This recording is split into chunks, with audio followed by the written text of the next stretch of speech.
All right, I'm gonna try to do a little recording. We have some off-leash dogs up here.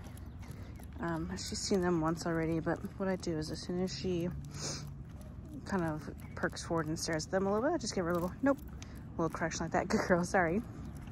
And then I want to position her on the opposite side of me from the dog, and I'll keep her a little bit behind my side that way. So every time she starts to kind of look around, I just boop, put her back that way.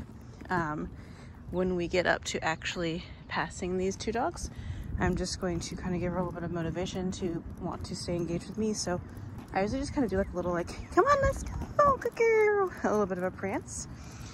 Fix my hair real quick. And that's just to keep her motivated, interested in what I have to offer. Anytime she starts to fixate on them, I'm just gonna give her that little leash pop backwards. She's falling behind a little bit, so I'm gonna kind of, let's go, motivate her, good girl. And then when she sees them again, which she knows they're there, but they're at a pretty good distance where she's not really worried about them. If it were something where they were walking towards us and we were passing them, like if they were on this sidewalk, it would be a little bit more intense just because they were moving right into her threshold. So for that, it would be me kind of angling out a little bit to give her space, just to signal to her that there's not going to be any type of interaction. And again, keeping her a little bit behind me so that she's not forging ahead and blowing me off.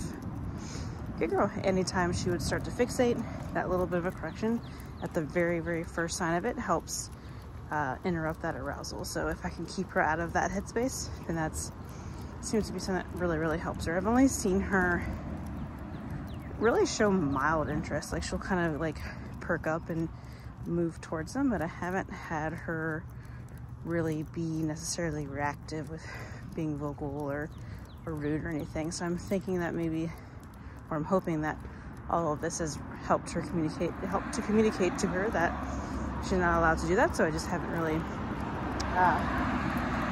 put her into a situation where I'm allowing her to just walk and get, you know, aroused and upset and all that good stuff.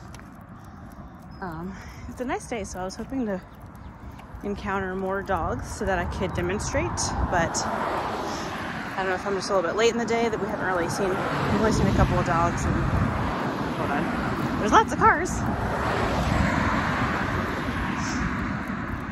Sorry.